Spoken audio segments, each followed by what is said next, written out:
They told you The Art of War was a book for soldiers and generals. That's a lie. Sun Tzu didn't just write about war. He wrote about people, about fear, about power. And he wrote in a way that still cuts through our world today. Think about it. You fight your co-workers for position. You fight rivals in the market. You fight yourself just to keep from breaking. Everywhere you turn, life is war. Machiavelli once said, "Men are ruled by two things, fear and hope." But centuries earlier, Sun Tzu went further.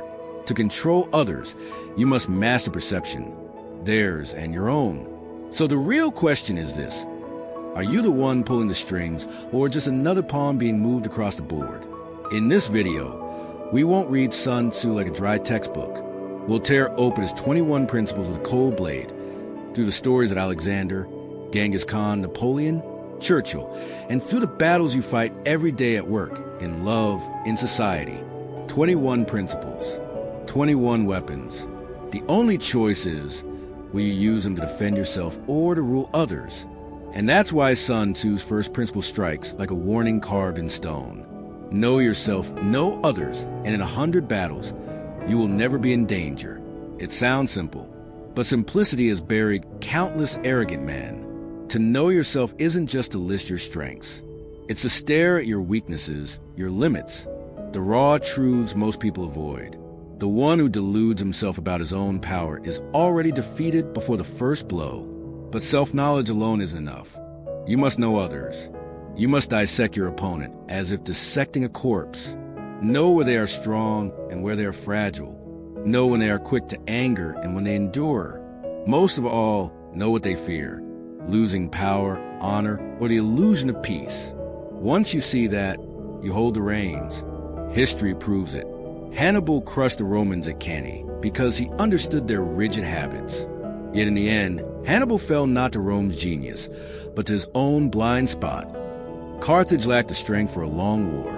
Han Exine of the Han dynasty mastered this art.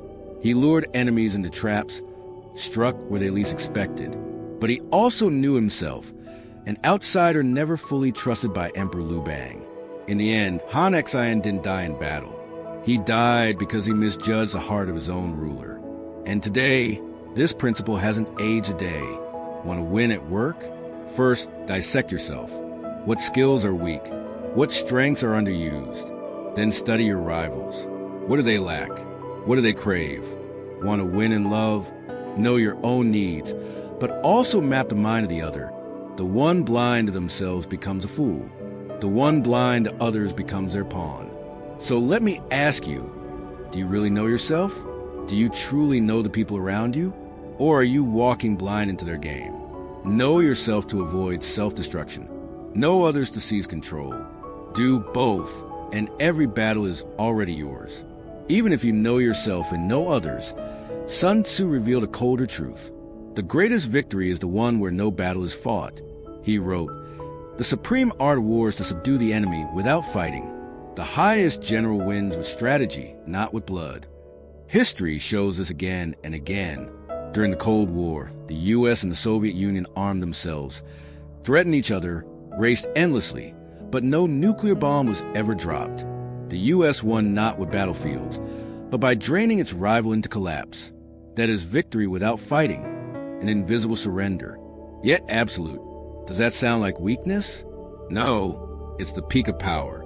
Winning with blood only proves you are stronger in a single moment. Winning without spilling blood, that's psychological domination, a surrender from the inside out.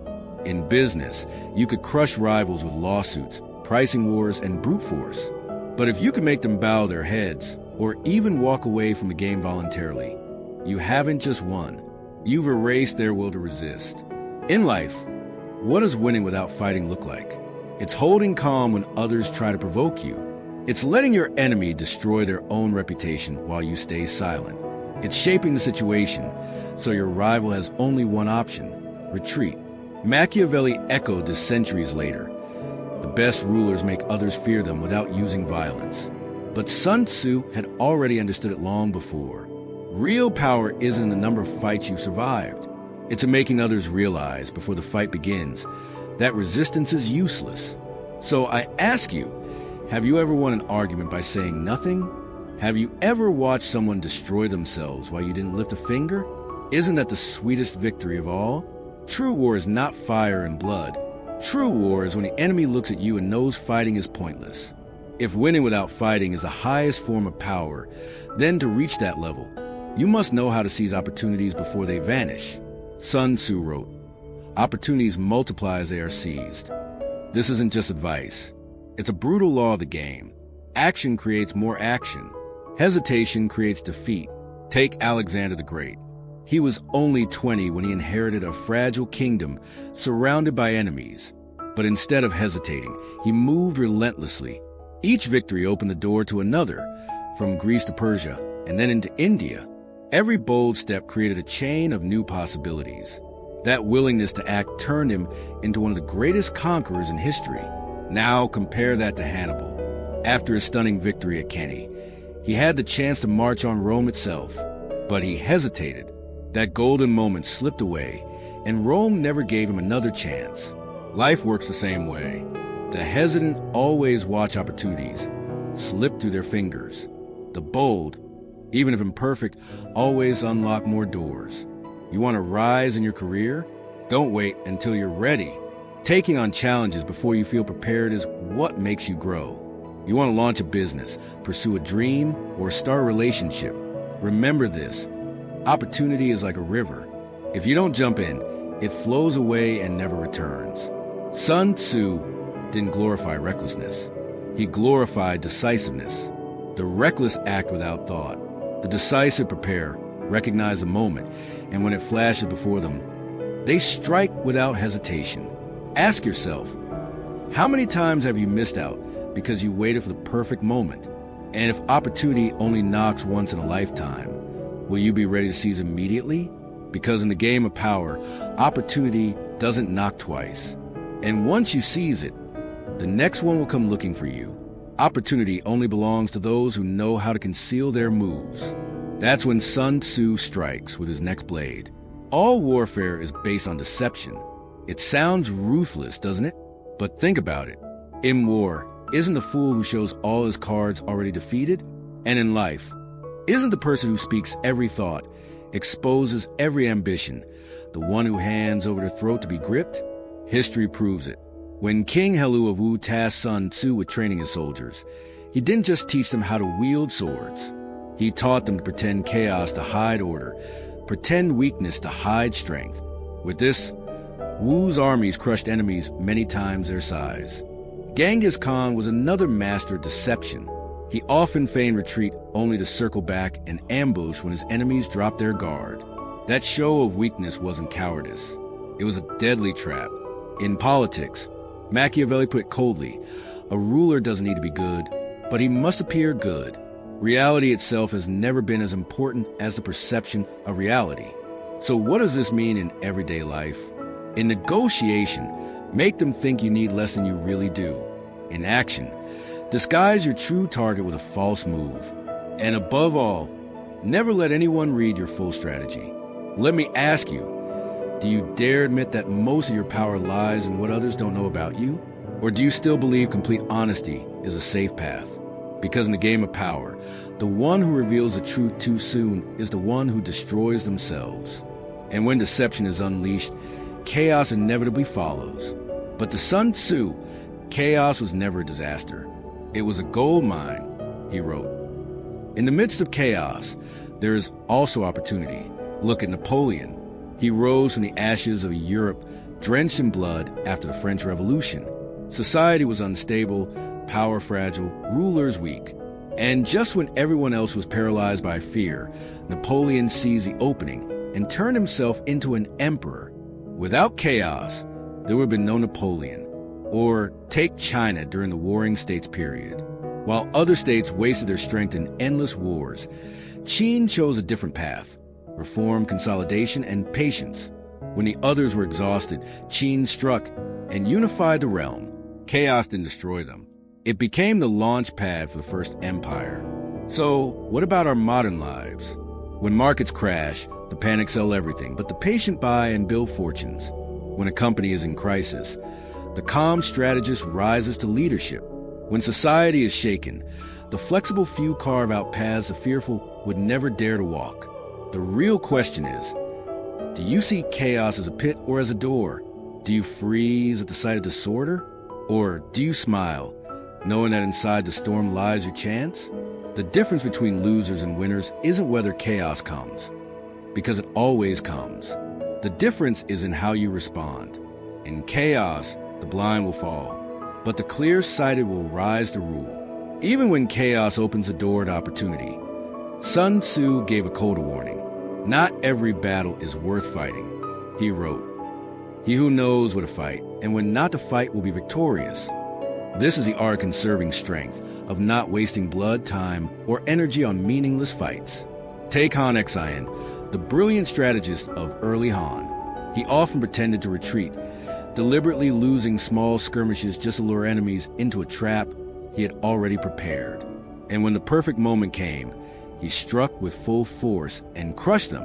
Had Han Xian stubbornly tried to win every minor fight, he would have been drained long before the decisive moment. Now look at Napoleon in Russia, the tragic opposite. Blinded by victory, he believed every battle must be fought and won. But Russia wasn't a normal battlefield. It was a frozen trap. The greatest army in Europe was destroyed not by swords, but by winter itself. Sometimes, not fighting is the only way to keep your power intact. And in life today, this principle is as brutal as ever. Do you really need to win every argument? Or are you just burning yourself out for the sake of ego? Do you really have to chase every opportunity? Or have you seen people collapse because they try to grab everything, only to end up with nothing? The wise choose their battles. The foolish swing their sword at everything and die tired. In work, you must sometimes abandon small projects to focus on the one that truly matters. In love, there are relationships that must be released because holding on only drains you. In society, sometimes silence is sharper than any counterattack because it forces your enemy to exhaust themselves, to know when to strike and when to withdraw. This is not weakness. This is the power of someone who intends not just to win, but to last. Once you know which battles to fight, the next step is simple but deadly. Appear where your enemy never expects you. Sun Tzu wrote, "Appear at points which the enemy must hasten to defend. March swiftly to places where they are unprepared." True power doesn't just come from being strong. It comes from being unpredictable. Think of Hannibal, the Carthaginian general. Rome believed no army could cross the Alps.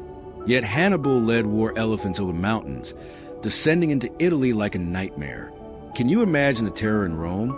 An empire that thought itself invincible, trembling at the sight of the impossible. Or Zhuge Liang of the Three Kingdoms.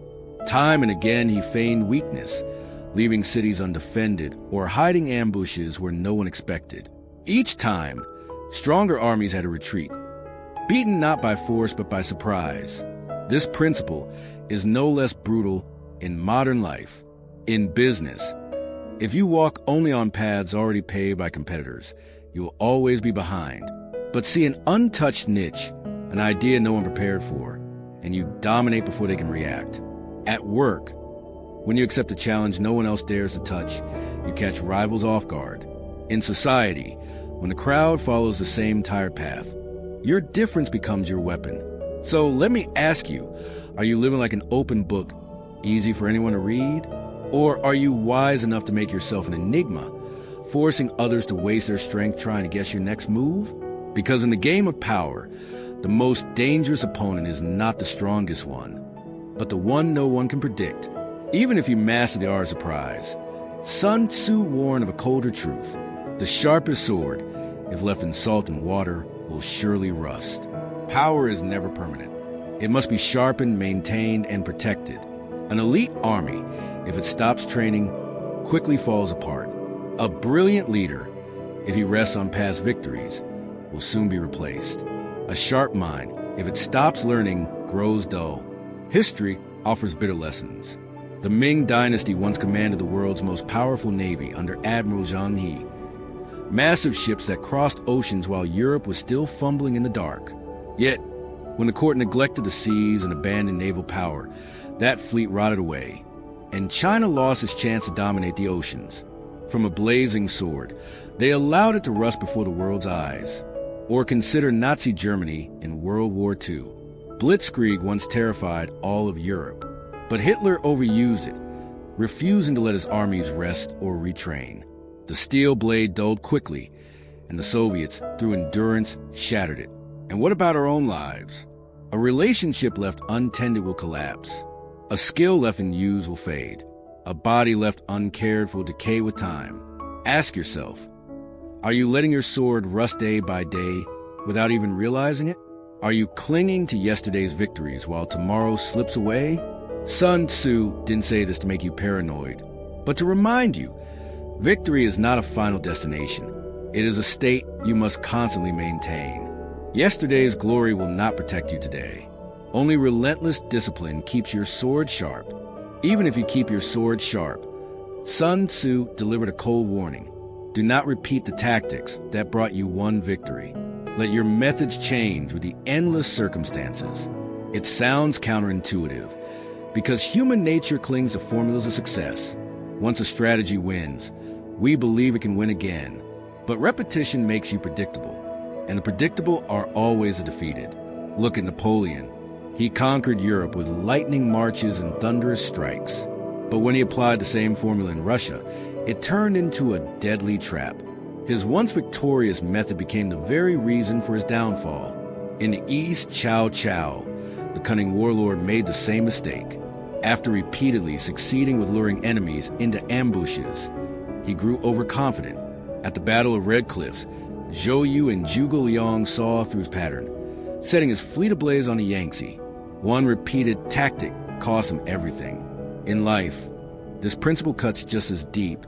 You may succeed through a skill, but if you never evolve, someone else will use that same skill to surpass you.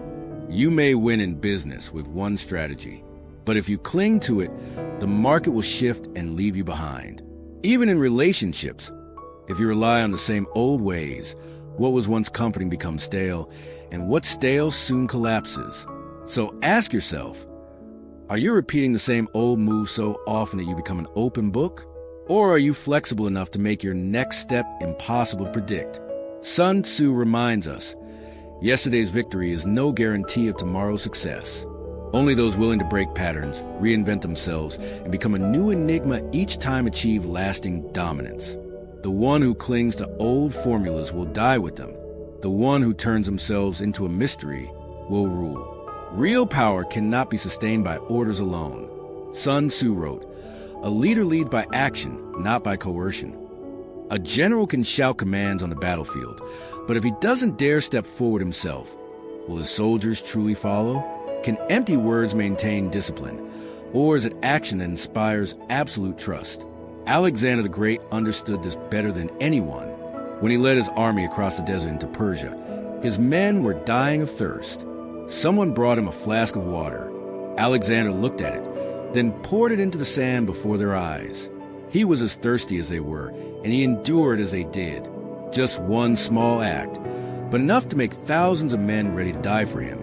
What do you think bound them to him more, his orders or the image of a king who shared their pain? By contrast, Nero of Rome believed fear alone could maintain power. Yet his cruelty and distance turned his people and court into traitors. He could issue decrees, but did anyone truly follow him? In modern life, this principle cuts just as deep. A CEO cannot sit behind a desk and expect loyalty. He must be willing to step into the trenches when crisis strikes. A man or woman in a family cannot rule with words alone. They must lead by example. Trust is never born from force. It is born when others see you act first. So ask yourself, would you rather be the one who shouts and is ignored, or the one who steps forward and leaves behind a legacy? Even when you lead by action, Sun Tzu revealed a subtler layer of power, controlling perception. He wrote, "Offer them what they expect. When their minds are occupied, you will strike where no one imagines." This is the art of guiding attention. When an enemy believes they figured you out, they relax. And that's exactly when the real strike lands. Zhuge Liang mastered this. When Sima besieged a city, he left the gates wide open and calmly played his lute. Convinced it was an ambush, Sima retreated. He didn't see reality. He saw what he wanted to see, and that illusion destroyed his confidence. In modern times, marketing works the same way. Customers are shown beauty, stories, and images they crave. While their minds are busy with the surface, the company executes its real strategy beneath. In politics, Churchill used deception campaigns to convince Hitler that the Allies would land at Calais instead of Normandy. German forces gathered in the wrong place, and D-Day sealed the outcome of the war. In everyday life, this principle is just as ruthless. You let others believe you're weak, predictable, harmless, and when they lower their guard, you strike. So ask yourself, are you living inside someone else's illusion, or are you the one crafting the mask they can't see through? Once you've mastered the art of controlling perception, Sun Tzu reminds us of a colder truth. Think carefully. Weigh everything before you act. In his eyes, recklessness is a form of suicide. Victory does not belong to the fastest hand, but to the one who waits for the right moment to strike. Qin Shi Huang understood this. He didn't rush into conquest when his state was weak. First, he empowered Xiangyang to reform laws, strengthen discipline, and build the economy. Only when Qin had accumulated enough strength did he launch his wars of unification. That wasn't slowness. It was ruthless preparation. By contrast, Xiangyu, the so-called overlord of Chu, was full of strength and courage, but ruled by emotion. He rushed into unnecessary battles, drained his power, lost his position, and finally killed himself by the Wu River. Strength without restraint is self-destruction. Today, the principle is just as sharp. A hasty entrepreneur can burn through capital on an unripe idea. A reckless leader can drag an entire team into a dead end. Even in daily life, one impulsive decision can scar you for years. Sun Tzu wasn't teaching hesitation. He was teaching preparation. To think carefully is to sharpen your blade, so when the moment comes, you strike clean, precise, and final. Ask yourself, are you living like Xiangyu, letting impulse lead you to ruin, or like Qin Shi Huang, patient enough to wait and then strike with one decisive blow? Sun Tzu wrote, "The skilled commander makes the enemy come to him, never allows himself to be drawn where the enemy decides." Victory isn't just about strength. It's about choosing the battlefield. The Battle of Red Cliffs is the perfect proof. Cao commanded the strongest army of the three kingdoms. Yet Zhou Yu and Zhuge Liang forced him to fight on the Yangtze River, his weakest ground. Cao, a master of land battles, was clumsy at naval warfare. In one night, his massive fleet burned to ashes. He didn't lose because he was weak. He lost because he let others choose the arena. In modern times, General Norman Schwarzkopf applied the same principle in the Gulf War. Instead of attacking Iraq's strongest defenses heathen, he used deception to mislead them, then struck from an unexpected direction. He didn't let the enemy decide the fight. He forced them to play by his rules. In life, the lesson is equally ruthless. In negotiation, if you let the other side set the rules, you start from weakness. In work, if you let others define your worth, you've already surrendered the field. In relationships, if you let others control your emotions, you've walked straight into their trap. So ask yourself, whose battlefield are you fighting on? Theirs or yours? Sun Tzu knew the truth. The strongest isn't the best fighter. The strongest is the one who makes the whole world fight by his rules. Sun Tzu wrote, "The essence lies in making sure your enemy can never grasp your true intentions. Ambiguity is your armor. Secrecy is your blade.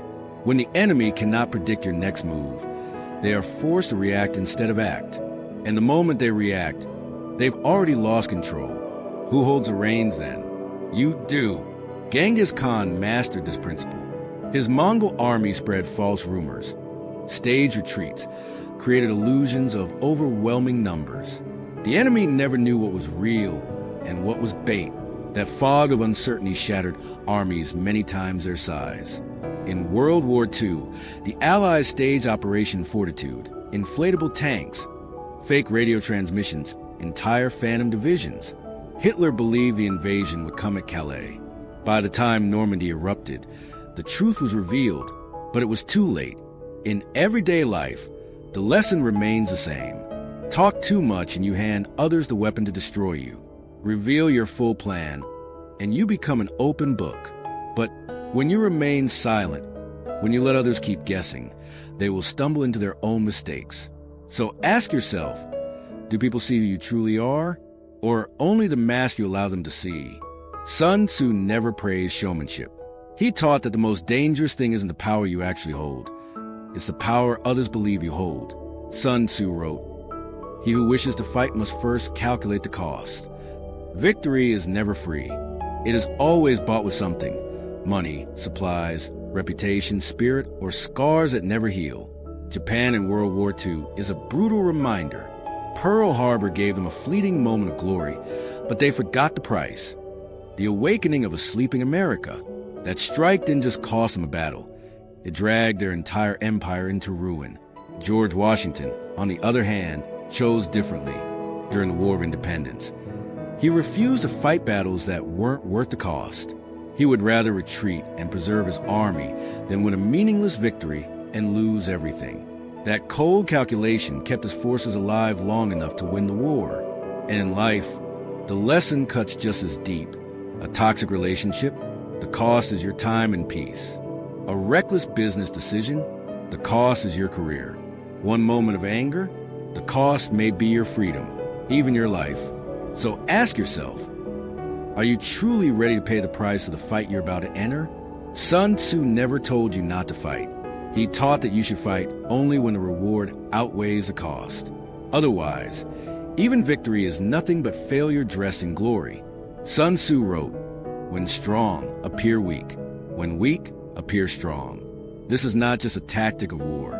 It's the art of manipulating perception. An army with immense strength that hides its power lures the enemy into underestimating it. And underestimation always leads to traps. On the other hand, a broken army that projects false confidence can plant fear and hesitation in the hearts of its enemies. Genghis Khan mastered this law. His forces would pretend to flee in chaos, abandoning the battlefield. The enemy, thinking victory was theirs, would rush forward in celebration, only to be swallowed by an ambush. The weakness they saw was nothing but a mask. In China, Liu Bang also used this principle. While Xiang Yu boasted of his overwhelming strength, Liu Bang concealed his power, patiently waiting. In the end, it was the weaker man who survived. And in modern life, the rule remains brutal and true. In business, if you reveal your full strength, your competitors will double their defenses. But if they think you are weak, they'll drop their guard, and that's when you strike. In relationships, sometimes appearing less needy than you actually are makes others fear losing you more. Ask yourself, how much of what people believe about you is real, and how much is the illusion you've allowed them to see? He who controls perception controls the entire game. Even if you master the art of appearing weak when strong and strong when weak, Sun Tzu reminds us of a cold truth. Every victory comes at a price. There is no such thing as free glory. Every triumph is paid for in blood, in time, in energy, and sometimes in pieces of your own soul. Have you ever seen someone win without losing something precious in return? The Soviet Union in World War II is proof. They won at Stalingrad, one of the bloodiest battles in history. But that victory cost them over 1 million lives. Yes, it opened the road to Berlin, but an entire generation was buried under the rubble. Or take Hannibal, the brilliant general who crushed Rome at Cannae. His victory was so devastating that Rome had no choice but to seek revenge to the very end. That shining triumph planted the seed of Carthage's ultimate destruction.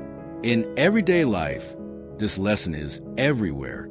You can climb to the highest position, but the price may be your health, your family, or your peace of mind. You can win an argument, but the price might be a relationship shattered forever. You can achieve dazzling success, but the price may be loneliness and exhaustion. So the question is, are you truly ready to pay for the victory you desire? Sun Tzu never denied victory. He demanded that we face its cost. The real winner is not the one standing over his enemies, but the one prepared to pay the price without collapsing when the bill comes due. And because every victory comes at a price, Sun Tzu pointed to the one factor that can reduce that cost: speed.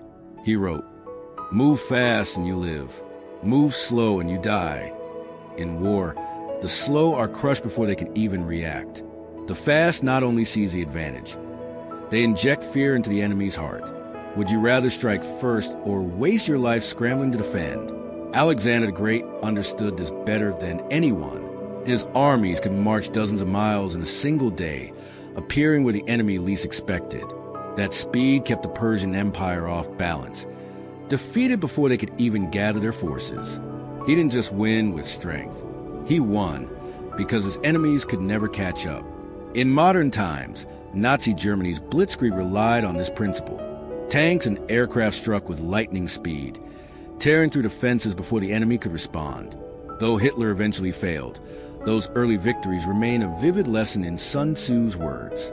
In life, speed does not mean recklessness. It means readiness. When opportunity appears, you don't need another month to think about it. You've already prepared, and when the moment comes, you strike instantly. The hesitant watch opportunities slip away. The swift turn them into triumphs. In business, a product launched months earlier can capture an entire market. In leadership, a timely decision can change the course of a company. In relationships, a single timely act can save or destroy a bond forever. In the game of power, speed is not just an advantage. It is a line between life and death. Even when speed gives you the upper hand, Sun Tzu taught another cold truth. Always give your enemy a way to retreat. It sounds contradictory. Why give your enemy a path to escape? But that is the highest form of control. When a man is cornered, he will fight to the last breath, and the price you pay for victory will be unbearable. Do you want to win by bleeding yourself dry, or win with minimal effort and absolute dominance? Xiang Yu, the hegemon king of Western Chu, made this fatal mistake. He cornered the Han forces, leaving them no escape. But instead of collapsing, they fought like wounded beasts. Xiang Yu lost his advantage and was ultimately destroyed. A desperate enemy is always 10 times more dangerous. The wise, however, know when to offer a golden bridge. Genghis Khan often allowed his enemies an escape route, and in doing so, their armies dissolved without a catastrophic battle. When the enemy sees a path to flee, they don't fight to the death. They just want to survive. And you, without spilling much blood, still claim victory. In life, this lesson is ruthless, but real. In negotiations, let the other side keep some dignity. If you corner them, they'll resist you forever. In business, don't push competition to the point where they become lifelong enemies. In personal relationships, giving someone a graceful exit is not weakness. It is control. Sun Tzu understood a desperate enemy is the most dangerous kind, but an enemy with a way out is nothing more than a shadow in retreat. True power does not lie in destroying everything. It lies in making others leave the board willingly, because the enemy always needs an escape route. Sun Tzu added a crucial rule. Position is like drawing the bow. Decision is like releasing the arrow. What does this mean? It means you must spend time preparing, building strength, and creating momentum. But when a decisive moment arrives, you must unleash your full force instantly. Look at the Normandy landings in 1944. The Allies spent years preparing, gathering forces, studying the weather, running deception campaigns to mislead the Nazis. All of it led to one day, 1 hour, 1 moment. And when the arrow was released, it pierced through Hitler's iron wall. Years of preparation, a strike in seconds. That is Sun Tzu's wisdom. In Chinese history, Liu Bang mastered this principle. He endured humiliation, appeared weak, and quietly built his strength. But when the opportunity came, he struck a single decisive blow that turned the tide, rising from a commoner to the founding emperor of the Han dynasty. In modern life, this is the fusion of patience and speed. You may spend years studying, training, and building your skills. But when the moment arrives, if you hesitate, everything you prepare becomes meaningless. Are you willing to release the arrow when the bow is fully drawn? On the other hand, if you rush to act without preparation, you'll fall in your very first attempt. Sun Tzu taught, preparation creates momentum. Action unleashes force. One cannot exist without the other. The wise man is like a drawn bow, silent but filled with deadly energy. And when the string is released, nothing can stop it, because a plan without action is only a dream, and action without preparation is suicide. And finally, After all preparation, deception, speed, and strategy have been pushed to their limits, Sun Tzu closes with the ultimate principle. The supreme warrior is the one who imposes his will upon the enemy and never lets the enemy impose theirs upon him. This is the highest form of power, controlling the rules of the game. Because if you're only reacting to someone else's moves, you're already losing. The true victor does not follow the situation. He creates the situation. Julius Caesar proved this. When he crossed the Rubicon, he didn't just start a civil war. He sent a message. From this moment on, he would define the rules of Rome. Caesar refused to let the Senate dictate his fate. He imposed his will and an empire bowed. In World War II, Winston Churchill lived by this same principle. When Britain was cornered, he refused to let Hitler define peace as surrender. Instead, Churchill imposed his own will with words of steel. We shall never surrender. His resolve turned an entire nation into an unbreakable wall. In everyday life, this lesson is just as ruthless. If you let others decide your emotions, you'll live in permanent anxiety. If you let an opponent force you to play by their rules, you've already lost before the game begins. But if you define the rules, control the pace, and impose your will, everyone else becomes a piece on your board. Sun Tzu never taught us to chase fairness. He taught us to bend the balance. And that is real power. Not just winning one battle, but making the whole world move according to your rhythm. In this game, the winner is not the last man standing. It is the one who has never once had to follow anyone else's rules. Do you want to be the one moving the pieces, or just a pawn being moved? We just walked through 21 ruthless principles from Sun Tzu. Not dead words from 2,500 years ago, but the operating system of power still running your life today. Look around you. At work, you fight to stay ahead. In love, you fight to hold control. In society, you fight just to keep your freedom. Where there are people, there is war. History already proved it. Alexander conquered with speed. Genghis Khan ruled with deception. Napoleon lost by repeating old tricks. Churchill survived by pure will. Different men, different ages, but one truth. Power belongs to those who control perception, timing, and the battlefield itself. So now you face a choice. 1. Stay a pawn, forever moved by others. 2. Become the player who sets the rules, who bends the world to his will. Drop a comment. Which of Sun Tzu's principles do you believe could change your life right now? Your answer isn't just a comment. It's your first move in this invisible war. And remember, this was only the beginning. In the next videos, we'll reveal how rulers from Sun Tzu to Machiavelli, from Genghis to modern leaders, still play the same game. Because in the art of war, the real victor isn't the last man standing. It's the one who never once had to kneel. See you in the next video.